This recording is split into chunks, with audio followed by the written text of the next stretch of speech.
things first, you already win. You already him, you don't gotta pretend. Fuck them, you already king. You stay real, you confident in your skin. It's all now, sit in the power that you already in. This the story of a master from a true Bedouin, far away from home than few ever been. First round pick, league of the smooth gentleman. The game rigged like 50 said it's a cruel sentiment. I'm from the era when lyrics and bars is over everything. 5-star veteran.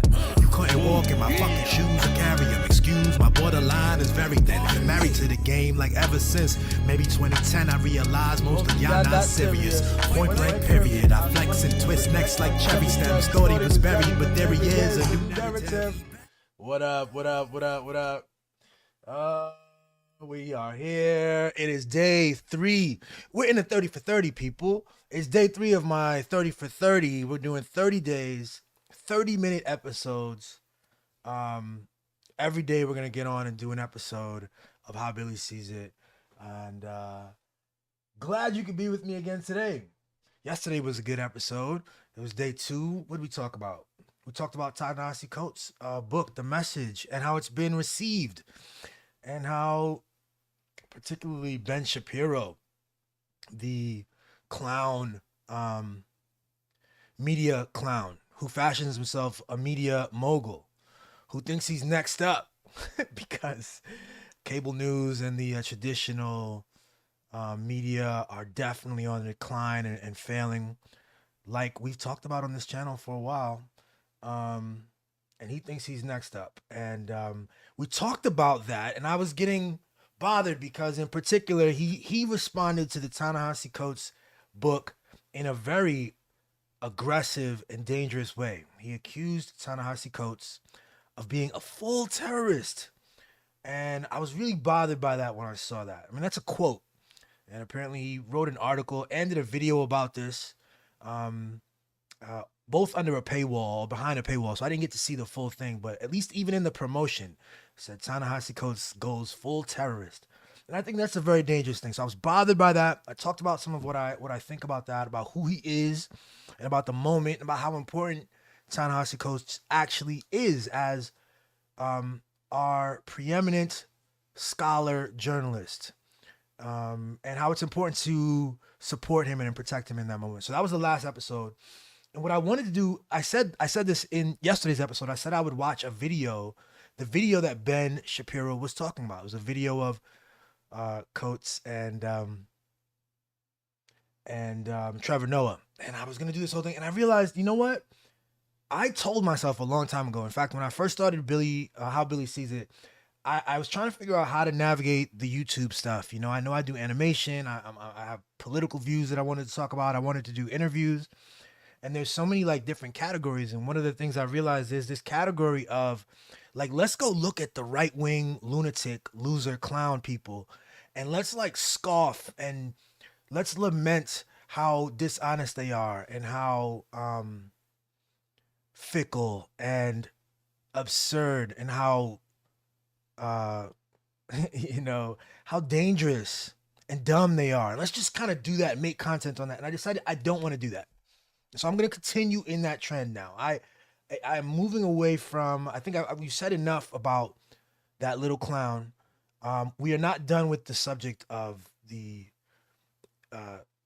genocide, of course. We're not done with Ta-Nehisi Coates. Hopefully we'll continue to talk about him because he's on this book tour. He's doing excellent things. But I don't want to be driven by that kind of thing. So I'm not going to do that. We're going to move forward.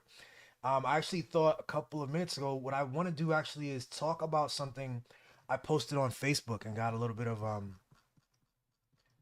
people kind of responded. I post things a lot. I post just little memes of inspiration, quotes, philosophical quotes. I'll post anything that interests me. I post hip hop. I post my own creative works and such. And in the last couple of days, it has really struck me that I wanted to say some things about the notion of holy people, holy land, God's chosen people in particular, as a quote, in quotations. I don't know about y'all, but I grew up in a Christian space, Protestant Christian space, where it's pretty customary to to kind of concede that there was some other group of people that was God's chosen people. I remember, I think the pastor would say it, and I just remember my aunts also saying, they would kind of go, well, it's just in the Bible. That's what it is. The Jews are God's chosen people. And I always thought that was so interesting. And, even as, this all ties into yesterday's thing too, because even talking about these subjects, I know that it's sensitive stuff. It's very sensitive stuff now, obviously, in the middle of this genocide, but even, we're getting into people's beliefs, getting into people's faiths. And so it's like, how can you question people's faith? But what I'm addressing in this post, in fact, maybe I should just show the post. Let's do this. I'm going to go to, what is it? Watching? Yeah. Boom. Here's my post on Facebook. And I'm going to zoom in. And I'm going to move this over here. Boom. All right. Pretty much what I'm saying is, look, if you believe there is a group called God's chosen people, you're probably indoctrinated. I believe that to be true. Now, indoctrination may not be entirely, it's not exactly an insult. It's not meant to injure you with that label. I think all of us engage with indoctrination, and all of us endure indoctrination. We've all been indoctrinated at some point, and we've removed some of those indoctrinations and we hold on to others. And so that first part is what it is. God's chosen people is a phraseology and a label that I don't think is real. I don't think that God does chosen people. I think that God is above that. So that's true. But the second part is the big part. This is the reason I posted it. If you hold a concept, let's say you disagree with me. No, there is a chosen people. All right, fine. Well, you must think you're the chosen people, right? You must think highly of yourself, of course, right? You must think that you are, that you are, at least if there's a chosen people, you must be among their number. You're one of the people that God favors and looks at and appreciates and loves and has a close and special relationship with. I get that. My understanding of religion, my understanding of psychology, my understanding of sociology, linguistics, even the realm of physics, storytelling, narrative, my understanding of these things, I see how if you're going to engage with a God, you're going to engage with a God that is for you, that is with you. What I don't think is natural is for a group of people to believe that there is a special chosen place that God creates and to fill that place with another group of people. That I don't think is natural. And I think that is the product of a certain kind of indoctrination, a special kind of indoctrination. And I think if you're someone who's looking for the truth, and a lot of different faith traditions aim to point to the truth, it seems, then it's something to notice. It's to notice if there's some remnant of some sort of indoctrination or some narrative story that is lingering that you can identify as the political. That's a big part, I think, of holding a faith tradition today. I was raised in a Baptist Christian context. In my young adulthood, I moved into a real critique of that and critique of our world and the political systems. And I came to atheism. I came to a really kind of, what is it? Kind of a nihilist atheism, if we had to give it words, And through the experience, I've come back to where I am now. I understand. I define God as like, it is this aspirational potential. It is all of us. It is all of everything. It is the collective conscience. It is everything that we can name and list. Plus, it can't be articulated. It escapes language. It escapes concepts. And yet we try to describe it. We try to name it. We quite often we talk about it. We give it a pronoun. We say he quite often. This is something I notice, you know? But of course we know that that's a human language application onto a concept that escapes that. So if you really attach yourself to the words too much, you can get the sense, you can congeal an idea of God that has to be something more masculine in your mind. And of course, when we think about especially in the American sort of Christian context, we got Jesus, who's a masculine fella. But God is something more than that. I don't think anybody can kind of disagree. I just haven't heard anyone disagree with that at the very least. God escapes all of these concepts and these words. We have an opportunity to attempt to point to something, but it will fall short of what is the divine. Because it has to. Because the words we're using are simply tools that we've constructed, which help us understand the world, which help us label things so that we can tell interesting sentences. The only reason I can tell you what's on my desk right now is because each of these things has a word and a label, and then I can kind of name it, but and make the sentence. But did I lose my fucking thing here? Yeah, I did. I don't want peace. I want problems always. We go back to where is my I had like an email to myself. Oh, now you got my Halloween stuff on the screen. Hold on, let me come back in here. I forgot my whole screen was on here, yo. The point I was making. Oh no, I gotta go back to it. Go back to Facebook.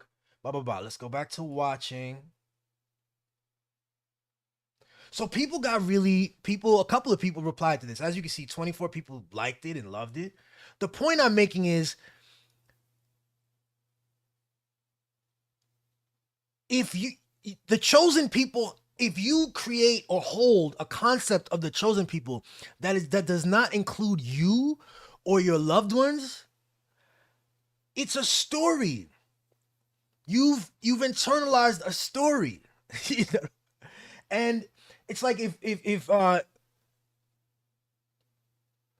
we even go down here, if we go down here, we talk on this thread, not on this thread, where is it? Yes, there is no holy land. There are no chosen people.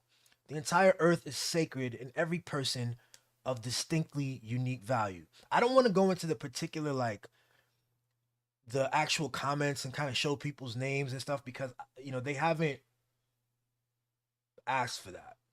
But we go into this whole thing and, like, I just want to challenge people to understand that, like,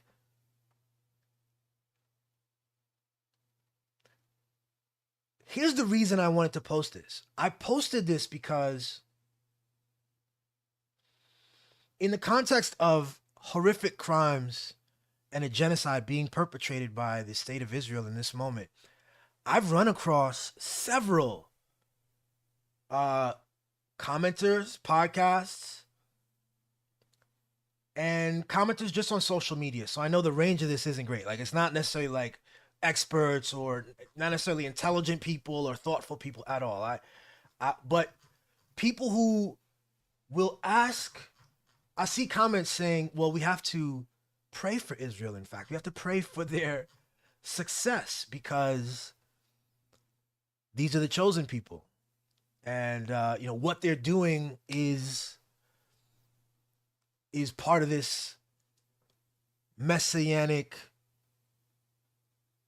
biblical, teleological tale that they're holding.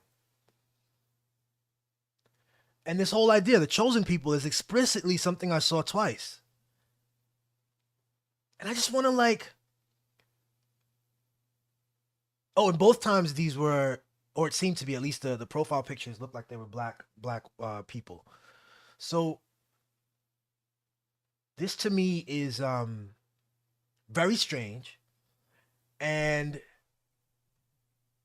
I'll say it again. If you hold a concept of the chosen people, which I don't think is a real thing, but if you insist that it exists, at least position yourself as the chosen person, like, or as part of that group. That makes sense. That's that comports with what we know sort of God concepts to be, and how God concepts arise in societies, and how people interact with their notion of God. If your notion of God insists that there is a different group of people who are chosen, you are given that story. It's as if someone asks me, "Hey, where is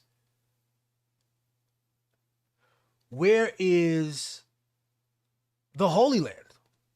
If I report on some other place that I've never been to, or that my ancestors haven't been to, I'm telling someone else's story. That's just, to me, quite obvious.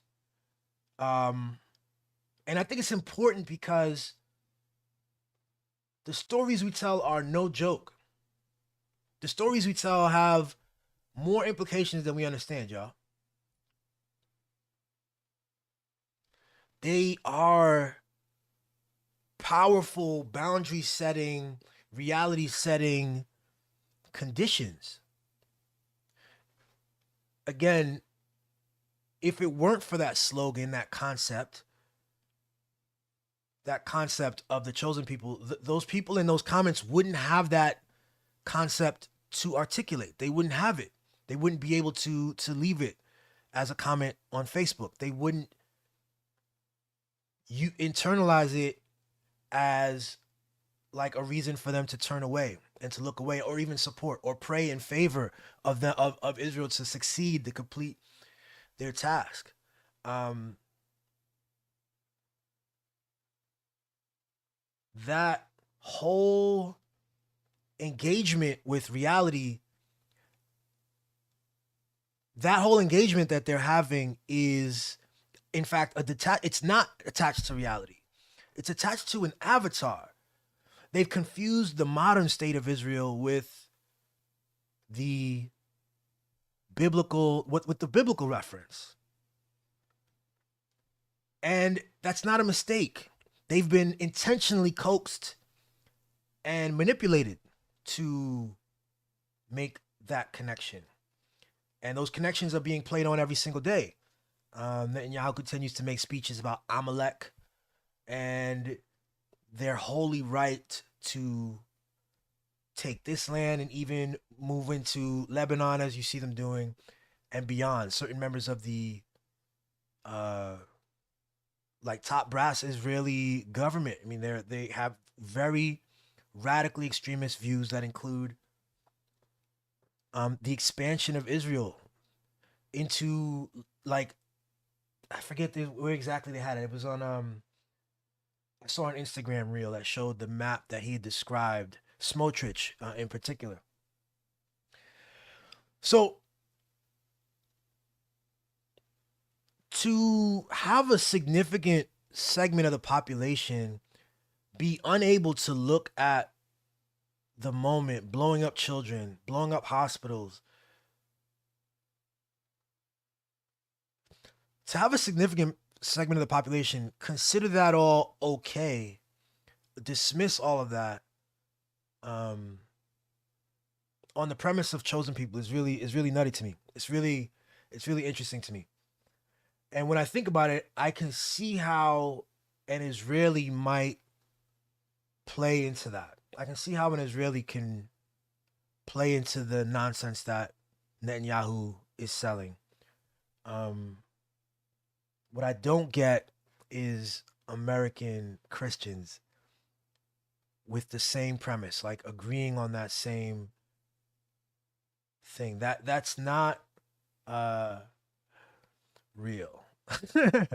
That's not a product of um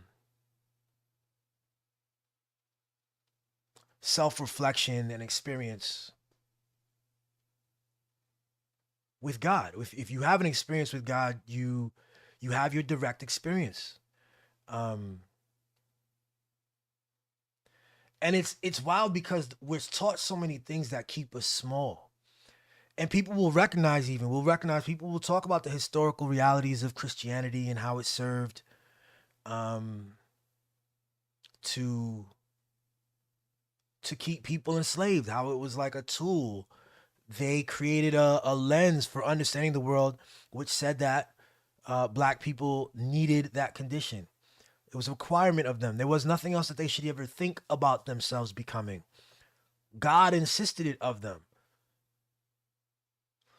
Um, okay, so somehow people have salvaged Christianity. They've been able to remove all of the control mechanisms of Christianity in order to have the belief system that they have today. Are we sure?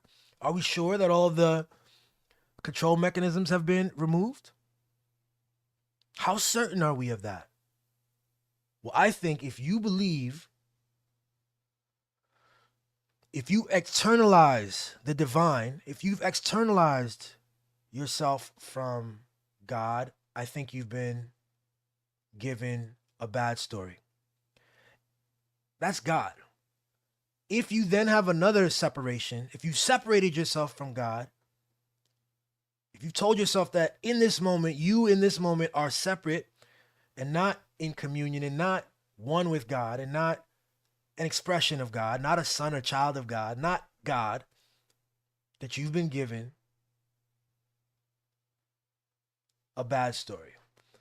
And further, if there's another separation where you have a group of people, some human group, some human construction of a group that those people have some kind of a special relationship that you don't have with God, and it doesn't include you, and you believe that, it's a good tip. It's a really good tip. It's a really good sign, yo. I don't want peace. Here we go. Alert. That's the joint.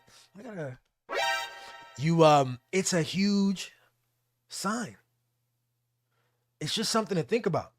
And as we were going back and forth with some of my friends on this, guys from high school, it was a respectful conversation, and I'm glad it stayed that way. But it was also a challenging one because, I honestly, at some point I could tell cats thought that I was challenging their whole faith. Like, I believe in the Bible. I believe Christianity. It's like, cool. I hope that your faith and your Christianity doesn't rest, isn't so dependent on the idea that there's a chosen people outside of yourself. If it rests on that, please think that over. You got to think that over. I think you can keep quite a lot of whatever you believe and your faith and the stories without coming to that conclusion. And one of the problems, man, with these books, man, with these historical texts, including the Bible, is the interpretations. Everything has to be interpreted. Every word has to be. First off, they've been translated. If you're reading it in English, they've been translated. They were also entirely out of a context from that particular period. There are words that mean something entirely different today to the common lay person today than they did at the time that those words were written by humans so many years ago. So that's what happened today. That's what happened today, yo. Was this yesterday? No, it was this today. A good solid chat about what I think God focuses on. God, I don't think, cares about picking groups of people or plots of land. I think that those are human. That's favorites and chosen stuff. That's a condition of the human perspective. I have favorite places. I have favorite people. I have people I love. I consider my personal space to be sacred, the home to be sacred. I consider my wife, my family, my neighborhood. I care about these things. I care about everyone. I love everyone, but I have special care for these things. If I go back to Brooklyn, I have special places that have nostalgia for me and I care about them uniquely. Uh, it's important not to project these kinds of human conditions and personify God this way. It's another thing that, like, sometimes we tell these stories about God, and again, using the pronoun her and him, and uh, we imagine that God has our condition and our concerns. I don't think that's the case. I don't see any evidence of that. And so it's a ghost. It's like the idea of God's chosen people is a ghost consideration. It's not real. It's a construct. Um, Beyond that, let me go further. The idea of God's chosen people, the idea of this elite group of people who are just better, just innately at the core of them. They can't help it. You can't help it. They're just better. They're closer to the divine.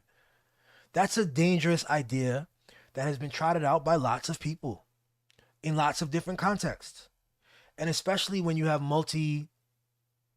uh, you know, a multi-genius, polygenius, multi-racial, multi-ethnic condition on this planet and in different countries, it's important not to do those things because these fabrications, these mythologies develop and they manifest in the everyday interactions between people. They manifest in law. They manifest in all kinds of ways.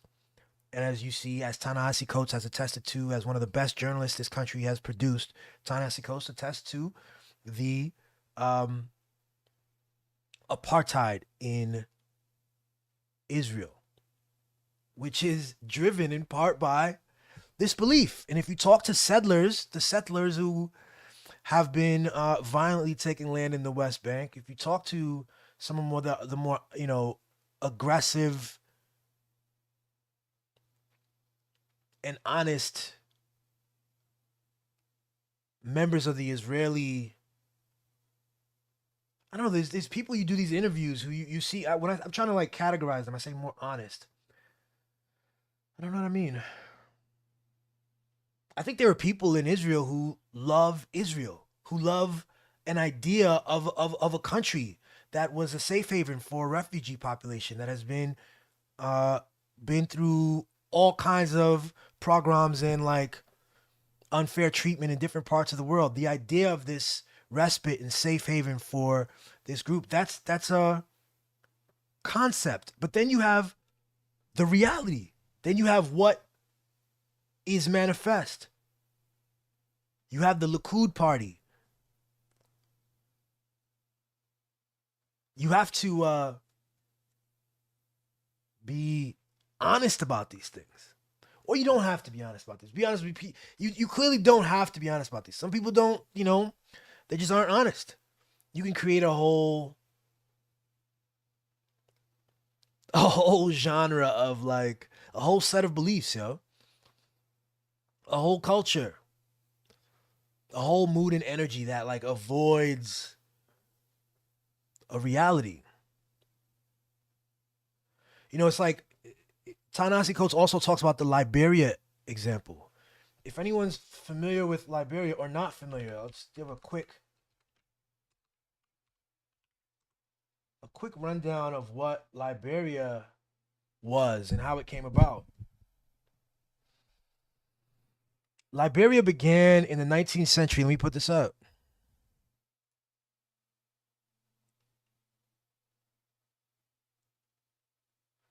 Liberia began in the early 19th century as a project of the American Colonization Society, which believed that black people would face better chances for freedom and prosperity in Africa than in the United States. That's a really kind of nice way to put it. In a different way, these were whites in America who, after enslaving black people for generations, and starting to see that this was no longer a tenable condition, that the human spirit and the truth of the human spirit was meeting up with like these heinous political and social systems. They figured, you know what? Instead of dealing with what we've done here, we've enslaved a group of people. We have several generations of people who were born into slavery, and we don't, and now, we have to treat them as humans and give them the same condition that we have. Instead of dealing with that, they wanted to move people to their own country. They said it would probably be easier for everybody if you guys got your own country. And why not take your asses back to Africa? And so they created Liberia. Between 1822 and the outbreak of the American Civil War in 1861, more than 15,000 freed and free-born African Americans, along with 3,000 Afro-Caribbeans, relocated to Liberia, gradually developing an Americo-Liberian identity. Identity is a very strange thing. Identity is a very strange thing. I've talked about it, I think, extensively here, and I'll have to kind of come back to it again. I'm gonna close this episode out soon, but what happens is, the short story of this is, all these people moved to Liberia at the turn of, the Civil War breaking out and all this strife in the United States. They declared their independence in 1847. But the long story is that they had a tenuous problem where the indigenous people, the indigenous Africans at that time, were discriminated against. So all these migrants, these what they say here, Americo-Liberian identity, people from the Caribbean and from Africa, African enslaved, go back to Africa and thinking of themselves differently, experiencing the world entirely differently, engage in a kind of self-governance that prejudiced the indigenous people and put them as subservient. And they wrote that in their laws, and they created all kinds of social systems similar to an apartheid. The project did not last very long. I don't think it had the support that so many of these other colonial projects tend to have. But it shows you something about the nature of the human condition. Let me come back to Billy real quick. Last 5 minutes with this. It shows you something about the nature of the human condition. You think that this Afro or Americo-Liberian identity comes with like this deep awareness about how we do each other wrong, and like, let's make sure we create systems that are inclusive and like vigilant against the human tendency for oppression. And instead, it seems that they couldn't do anything but to recreate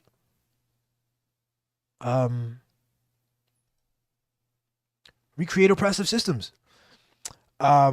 This is a loose history. I know I could do a better history. I know Ta-Nehisi does a better history in there, but it goes back to identity again. And it goes back to the question that I posed on Facebook again. The whole idea about chosen people. These are ideas. These are concepts. Everything is a story. Even God, which points to a real thing, the word God points to something real. But God is manifest in each of our minds very differently. We are each describing God differently. Lauren Boebert is making Christmas cards where she and her children are carrying AR-15 weapons, and that's her Christmas cards. And this is somehow in the wheelhouse with Christmas and God for her. Other people will have, the mythology is different in everyone's head.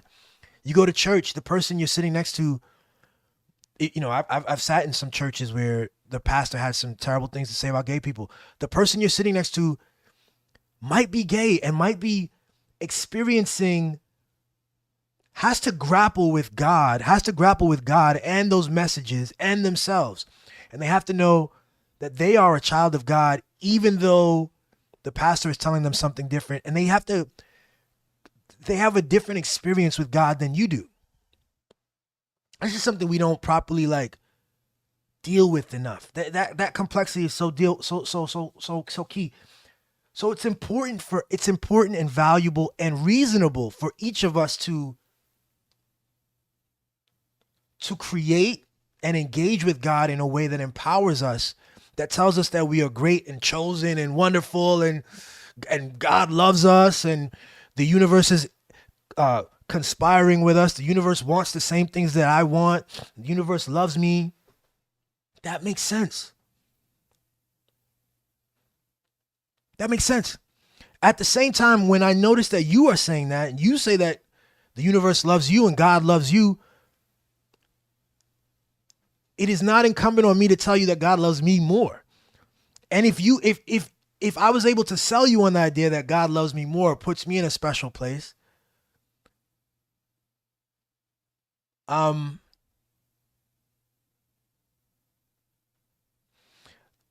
think that you lose out on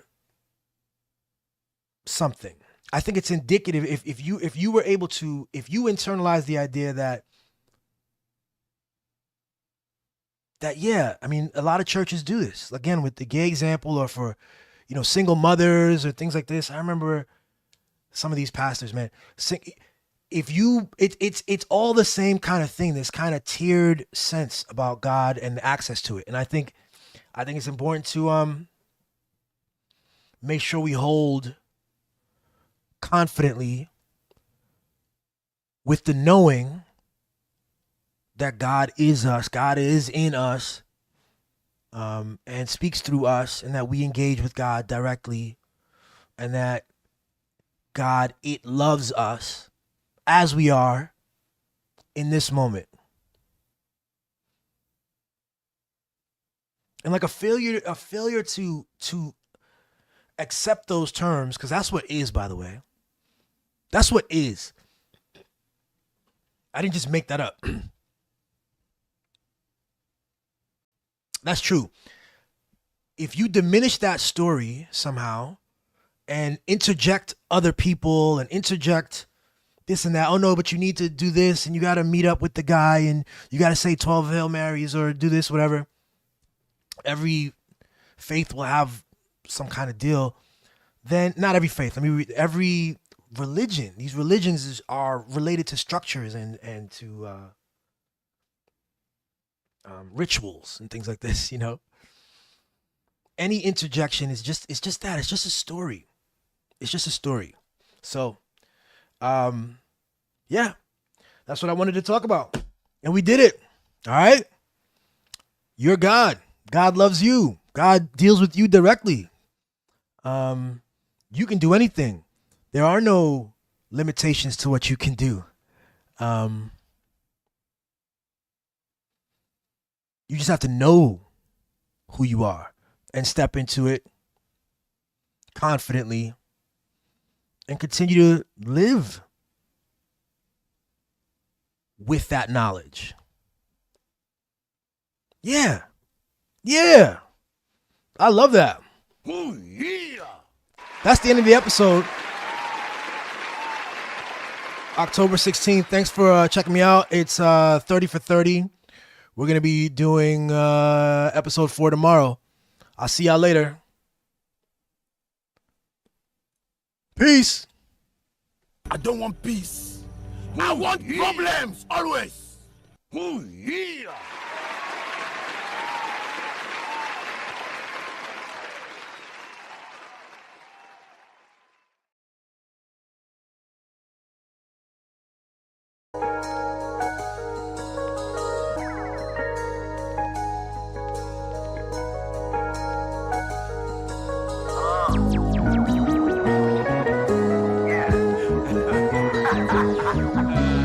Fool's Journey.